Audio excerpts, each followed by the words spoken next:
Pembacaan firman Tuhan yang terambil dari Injil Matius 16 ayat 13 sampai dengan 20. Sebelum kita membacanya, mari kita mohon tuntunan Roh Kudus.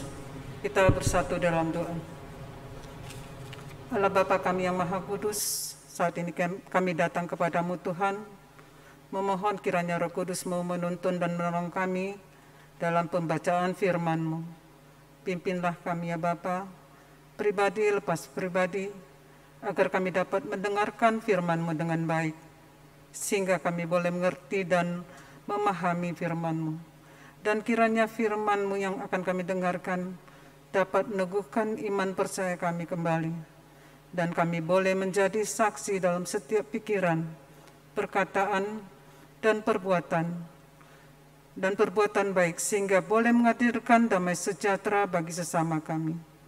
Kiranya Roh Kudus-Mu menolong kami, agar kami dimampukan untuk dapat mengerjakannya dalam kehidupan kami sehari-hari.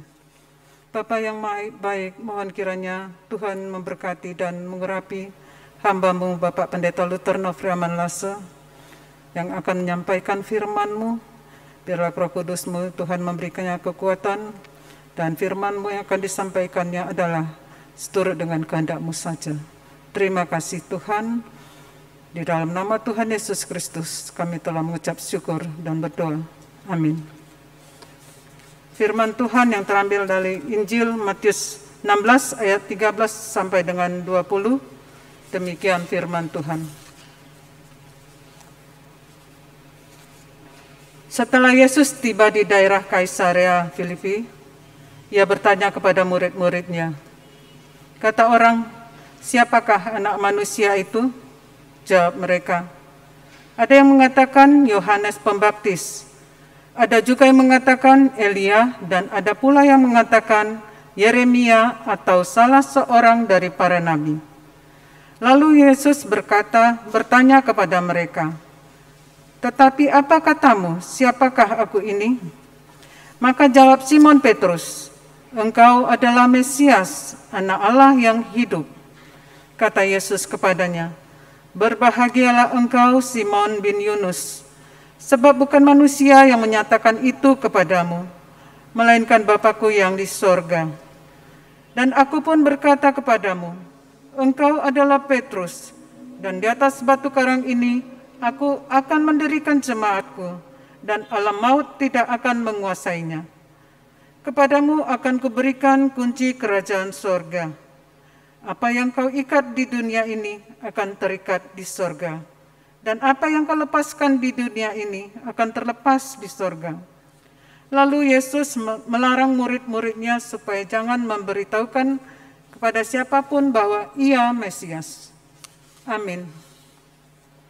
Yang berbahagia ialah mereka yang mendengarkan firman Allah dan memeliharanya.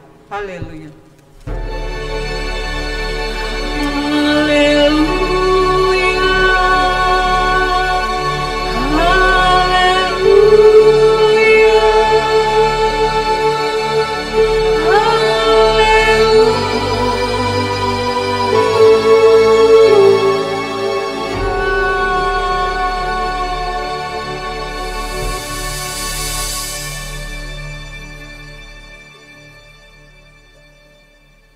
Baik, Shalom.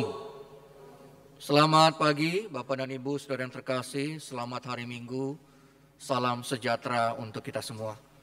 Kita bersyukur pada hari ini, Minggu tanggal 23 Agustus, kita kembali berjumpa dalam ibadah yang masih dilayankan oleh Majelis Jemaat GKI Sumedang. Meskipun kita masih menyaksikannya secara daring atau secara online dari kediaman kita masing-masing. Tapi tentu saja kita percaya bahwa itu tidak mengurangi rasa sukacita dan kerinduan kita mendengarkan firman Tuhan. Dan kita juga percaya bahwa Tuhan hadir di dalam persekutuan kita pada saat ini. Bapak Ibu saudara yang terkasih di dalam Tuhan, firman Tuhan yang kita dengarkan pada hari ini, yang tadi sudah kita baca dan juga ikuti bersama, dari Injil Matius pasal yang ke-16 ayat yang ke-13 sampai dengan 20, dengan tema siapakah aku? Sekali lagi saya ulangi, dengan tema siapakah aku? Saudara-saudara yang terkasih di dalam Tuhan, pernahkah satu kali kita ditanya oleh seseorang dengan sebuah pertanyaan, siapakah dirinya? Kita mungkin saja sudah mengenal orang ini sebelumnya, tapi satu kali ia bertanya kepada kita, menurutmu siapakah aku? Umumnya yang akan kita jawab atau kita berikan jawaban adalah kita akan menyebutkan namanya atau profesi ataupun pekerjaan orang itu. Umumnya seperti itu. Ketika ada orang bertanya kepada kita, siapakah aku? Maka kita menyebut namanya. Si A atau si B dan seterusnya. Atau kita akan mengatakan apa pekerjaannya, apakah dia seorang pekerja, seorang mungkin kawan atau yang lainnya dan seterusnya. Itulah yang umumnya akan kita ucapkan sebagai jawaban atas pertanyaan orang itu. Sangat sedikit dari kita yang akan menjawab apakah yang sebenarnya dimaksudkan oleh orang ini. Mungkin saja dia tidak bertanya, hanya sekedar untuk mencari tahu apakah kita mengenal namanya atau mengetahui pekerjaannya. Tetapi apa arti dirinya bagi kita? Itu yang mungkin ingin dia ketahui atau ingin dia tanyakan kepada kita. Tapi sayangnya Bapak dan Ibu Saudara yang terkasih, kita jarang sekali menangkap maksud orang yang bertanya seperti itu.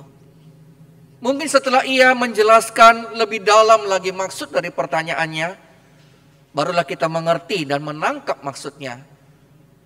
Lalu menyampaikan apa yang dia inginkan. Apa arti dirinya bagi kita selama ini. Saudara yang terkasih di dalam Tuhan, seperti itulah kira-kira pertanyaan Tuhan Yesus. Ketika ia membawa muridnya jauh Bapak Ibu dari tempat mereka biasanya berkunjung. Seperti kita ketahui Kaisarea Filipi adalah sebuah tempat yang sangat jauh Bapak Ibu dari pusat peribadahan orang-orang Israel, yaitu kota Yerusalem. Tempat ini terletak jauh Bapak Ibu di utara Israel pada saat itu. Bahkan bisa dikatakan tempat ini adalah sebuah perbatasan antara tempat tinggal orang-orang Yahudi atau orang-orang Israel dengan orang-orang non-Israel atau non-Yahudi. Suatu tempat yang netral Bapak Ibu, di mana hampir mungkin tidak pernah dikunjungi Tuhan dan murid-muridnya sebelumnya. Menjadi menarik adalah karena ketika itu Tuhan justru membawa murid-murid ini datang ke tempat itu. Dengan satu tujuan, agar Tuhan betul-betul mengetahui dalam sudut pandang yang objektif. Menurut murid-muridnya, apakah mereka sudah mengenalnya secara pribadi dan dalam selama mereka bersama-sama sejauh itu? Mungkin kita bertanya-tanya, kenapa Tuhan harus membawa mereka sejauh itu? Kenapa tidak pada waktu Tuhan menyembuhkan orang sakit? Kenapa ketika Tuhan tidak mengucapkan hal itu ketika memberikan makan kepada 5.000 atau 4.000 orang? Kenapa harus di tempat yang jauh? Kenapa tidak di tempat yang dekat di mana murid-muridnya sedang melihat Tuhan menunjukkan kekuasaannya dan kehebatannya? Mungkin saja Bapak Ibu, saya dengan melakukan mujizat misalnya. Lalu Tuhan menanyakan hal itu kepada mereka. Mungkin saat itu jawaban mereka pastilah akan seragam. Mungkin mereka akan sama-sama menjawab, engkau pasti Tuhan, engkau pasti Mesias dan seterusnya. Mungkin tidak ada keraguan Bapak Ibu di sana. Tetapi justru menariknya adalah Tuhan Yesus membawa murid-murid ini jauh dari tempat-tempat seperti itu. Memang kalau kita baca pasal-pasal sebelumnya, kita melihat bagaimana banyak kisah-kisah di dalam Injil Matius ini menceritakan Tuhan melakukan banyak mujizat kepada banyak orang, seperti yang juga kita dengarkan dalam khotbah minggu yang lalu, tanggal 16 Agustus. Dan itu disaksikan oleh murid-murid dan juga orang banyak. Tetapi kali ini dalam peristiwa ketika Petrus mengakui Tuhan Yesus, dan murid-murid yang lain juga mengucapkan, tempat itu adalah tempat yang sangat jauh. Dan di situ Tuhan ingin murid-muridnya betul-betul menjawabnya secara pribadi, tanpa pengaruh, tanpa melihat apa yang sudah terjadi, tapi betul-betul melihat pribadi Tuhan Yesus dan mengatakan secara jujur jawaban dari hidup mereka, jawaban dari hati mereka, siapakah Tuhan Yesus menurut mereka. Dan ternyata betul Bapak Ibu. Kalau kita lihat jawaban pada ayat yang ke-14 misalnya Bapak Ibu, ternyata jawaban murid-murid berbeda-beda. Ada yang mengatakan dia adalah Yohanes Pembaptis, karena saat itu Bapak Ibu, kalau kita baca pada pasal yang ke-14, Yohanes Pembaptis baru saja dieksekusi mati, dipenggal kepalanya Bapak Ibu oleh Raja Herodes Antipas pada saat itu. Jadi mungkin saja murid-muridnya menduga kuat bahwa ini adalah penjelmaan lain dari Yohanes Pembaptis. Ada juga yang mengatakan bahwa itu adalah Elia. Karena Elia adalah nabi yang sangat besar dalam perjanjian lama dan masih dinanti-nantikan kedatangannya. Seperti kita tahu Elia itu diangkat Tuhan dengan sebuah kereta dan itu menjadi sesuatu yang sangat memukau orang-orang Israel pada saat itu. Ini mungkin saja mereka menduga Elia yang sudah naik ke sorga itu turun kembali dan hadir di dalam diri Tuhan Yesus. Ada juga yang mengatakan bahwa dia adalah Yeremia. Yeremia adalah seorang nabi yang juga besar dalam perjanjian lama dan juga dalam sejarah orang Israel. Dan Yeremia mendapatkan perlakuan yang sangat berat Bapak Ibu. Yeremia adalah salah satu nabi yang mengalami penderitaan yang cukup hebat Bapak Ibu. Dia pernah dibuang ke dalam sumur, dia pernah mengalami penderitaan yang cukup hebat Bapak Ibu. Dan mungkin saja murid-muridnya menduga kuat Tuhan Yesus adalah penjelmaan lain dari Yeremia. Dan yang mungkin adalah salah satu dari nabi yang lain. Itu juga yang dikatakan oleh murid-murid yang lain tentang Tuhan Yesus. Tapi kemudian Tuhan mengatakan pertanyaan ini kepada mereka secara pribadi. Ayat yang ke-15. Lalu Yesus bertanya kepada mereka, tetapi apa katamu, siapakah aku ini? Kalau tadi pada pasal yang ke-14, Tuhan menghimpun jawaban dari murid-murid, lalu bertanya menurut orang-orang yang kamu dengar, yang kamu tahu, yang kamu lihat, siapakah aku ini? Lalu dengan jawaban-jawaban yang tadi, sekarang Tuhan bertanya kepada mereka, lalu sekarang menurutmu pribadi, siapakah aku ini? Kemudian Petrus atau Simon Petrus mengatakan, dan ini menjadi sebuah hal yang sangat penting, yang sangat terkait dengan tema kita hari ini. Petrus menjawab, maka jawab Simon Petrus, engkau adalah Mesias, anak Allah yang hidup. Jawaban ini adalah jawaban yang sangat baik Bapak Ibu. Dan tentu saja dalam konteks pada saat itu adalah jawaban yang baru pertama diucapkan oleh salah seorang murid. Yang mungkin betul-betul memang sudah mengenal Tuhan secara pasti. Dan dia mengatakan itu. Walaupun memang kita tahu kemudian Simon Petrus masih mau menyangkal Tuhan Yesus. Tetapi kita bersyukur jawaban ini adalah jawaban yang sangat luar biasa Bapak Ibu. Menekankan siapa Tuhan Yesus yang sebenarnya.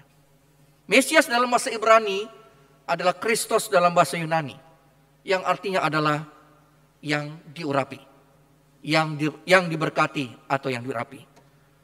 Sedangkan anak Allah yang hidup itu berarti bahwa Tuhan Yesus adalah Allah itu sendiri. Anak dan Allah adalah sebuah gabungan kata yang menegaskan bahwa orang itu atau sosok itu adalah Tuhan sendiri yang tidak terpisahkan.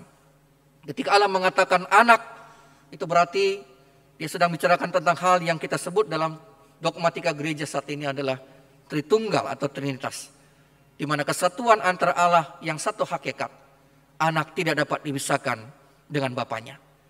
Karena itu ketika ia mengatakan anak Allah yang hidup, itu artinya dia meyakini bahwa Tuhan Yesus adalah Allah itu sendiri. Kemudian Tuhan mengatakan ada dua hal yang kemudian dikenakan kepada Petrus dalam arti Bapak secara simbol. Yang pertama, di atas pengakuan Petrus inilah Tuhan akan mendirikan jemaatnya.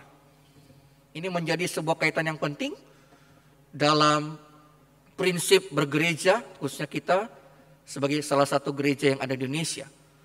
Karena di atas pengakuan Petrus inilah bahwa Tuhan atau Yesus Kristus adalah Mesias, anak Allah yang hidup. Maka sebab persekutuan Tuhan, jemaatnya itu berdiri. Tidak ada gereja yang dapat berdiri di atas pengakuan yang lain, termasuk GKI Sumut Medan di tempat ini.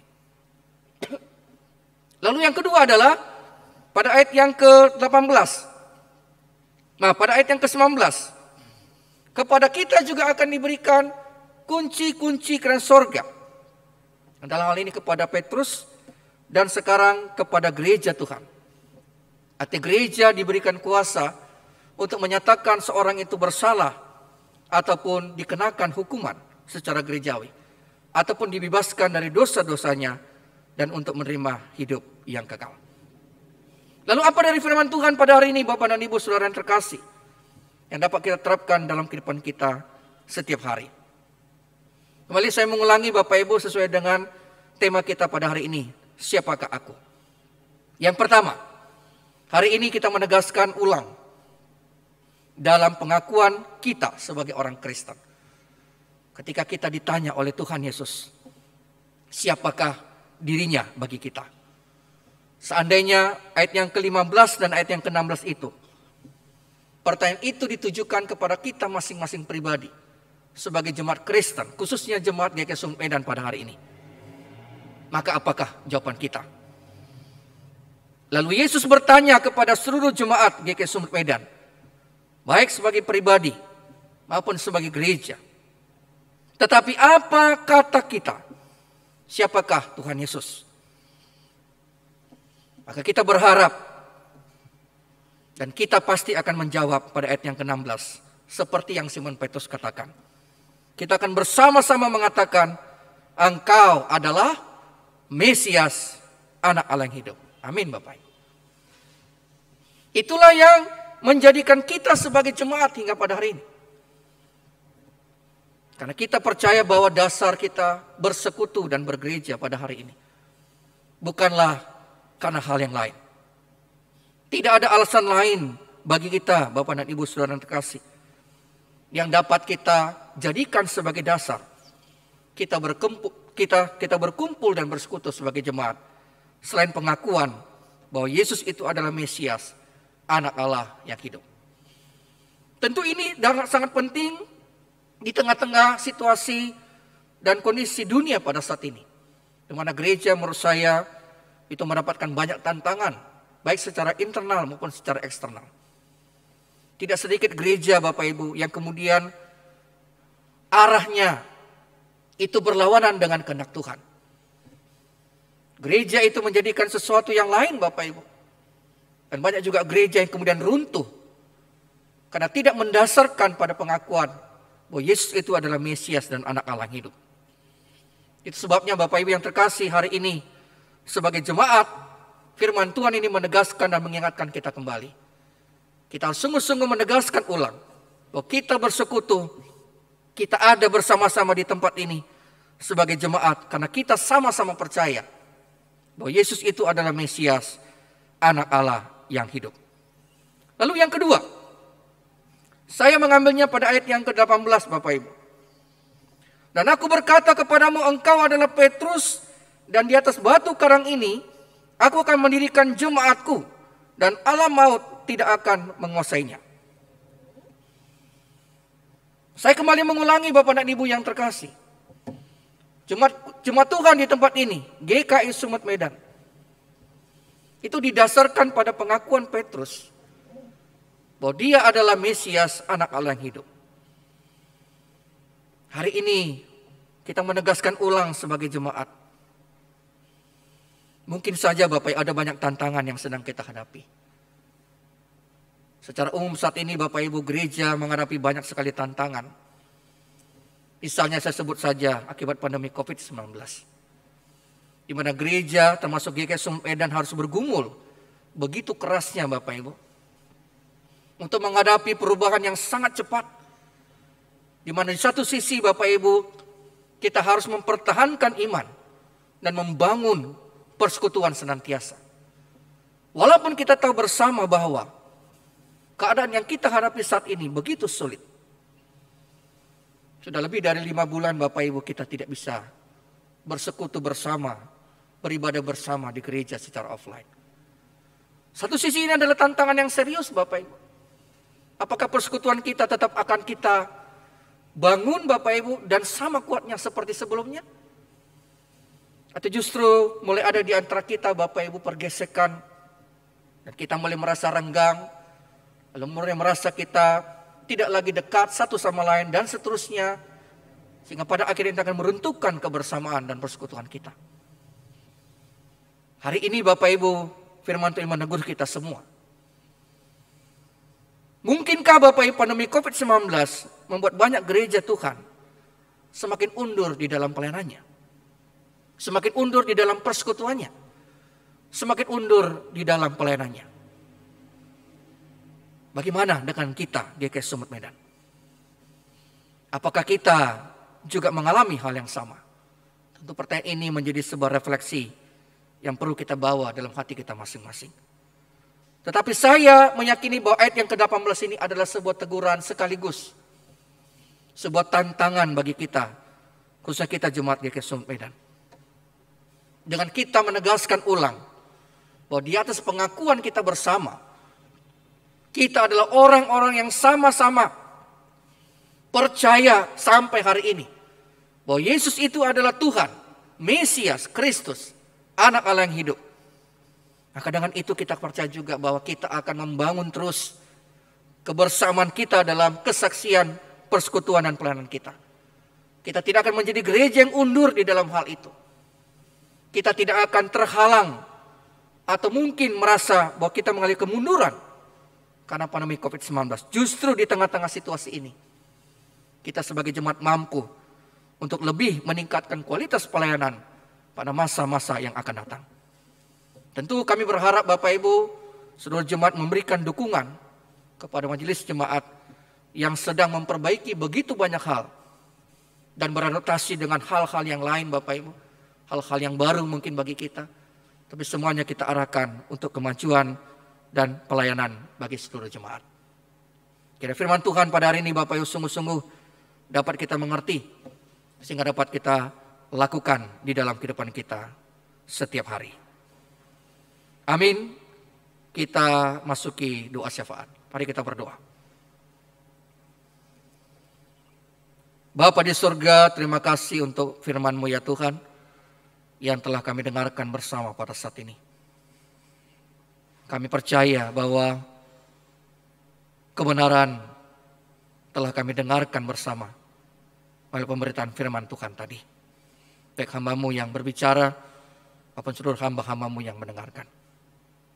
Kami mengamini ya Tuhan, sampai pada hari ini, bahwa hanya Engkau alasan di mana kami boleh bersama sebagai jemaat.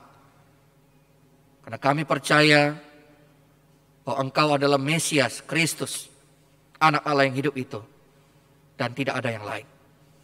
Karena itu Tuhan, kami masih percaya bahwa kami akan tetap berdiri sebagai satu kesatuan jemaat yang utuh, di mana kami akan terus bersama ya Tuhan di dalam bersekutu, bersaksi dan melayani di hadapan Tuhan. Walaupun kami sadar di sana sini banyak tantangan yang kami hadapi, baik secara internal maupun secara eksternal. Tetapi ya Tuhan, kami berkomitmen bahwa hal-hal itu tidak akan meruntuhkan atau mengusik kebersamaan kami. Dan kami akan terus bersaksi, bersekutu dan melayani Tuhan sepanjang kami ada sebagai jemaat Tuhan. Berikanlah Tuhan kami kekuatan, satukan hati dan pikiran kami. Jauhkan perpecahan di antara kami. Karena bukan itu yang Tuhan kehendaki. Tuhan ingin mendirikan jemaat-Mu ya Tuhan, di atas pengakuan orang-orang yang percaya di GKS Sumut Medan ini. Dan itulah yang ingin kami pertahankan ya Tuhan senantiasa di dalam kehidupan kami sebagai jemaat. Saat ini Bapak, kami berdoa untuk majelis jemaat GKS Sumut Medan dalam jabatan pendeta, penatua dan diakan. Berkati kami Tuhan yang saat ini mungkin sedang melakukan banyak hal ya Tuhan, yang semata-mata kami arahkan untuk kepentingan jemaat-Mu.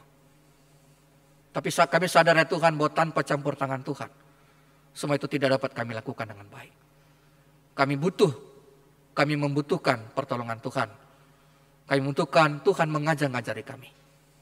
Supaya Tuhan setiap hal yang sedang dipersiapkan oleh majelis jemaat pada saat ini, khususnya di dalam menyikapi dan beradaptasi dengan situasi pandemi COVID-19 ya Tuhan, di mana kami tetap harus memberikan pelayanan terbaik kepada seluruh jemaat, itu dapat kami lakukan dengan baik. Berkati seluruh hal yang kami butuhkan. Berkati juga seluruh jemaat Tuhan yang kami layani. Kami tetap berdoa untuk rekan kami Bapak sepelayanan, Bapak Diakan Wandi Syamhadi, dan khususnya untuk anak yang terkasih Nicole, yang saat ini Tuhan masih dalam perawatan secara mandiri di Rumah Sakit Royal Prima karena penyakit COVID-19. Tuhan, kami mohon kepadamu ya Tuhan, agar Tuhan menolong hamba-Mu ini. Berikan kekuatan kepadanya. Dan kami percaya tidak ada mustahil bagi Tuhan.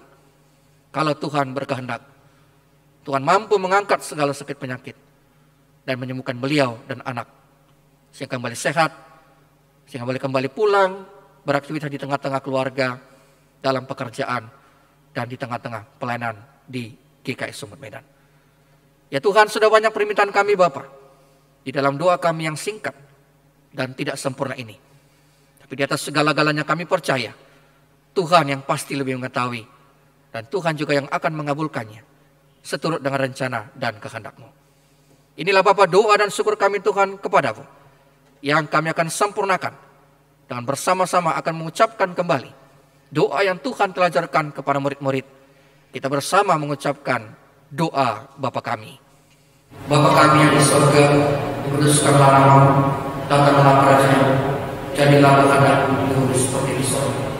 Berikanlah kami pada hari ini makanan kami yang sejuk. Ampunilah kami yang kesalahan, seperti kami juga mengampuni orang yang bersalah. Dan janganlah membawa kami ke dalam pencobaan, tapi lepaskanlah kami dari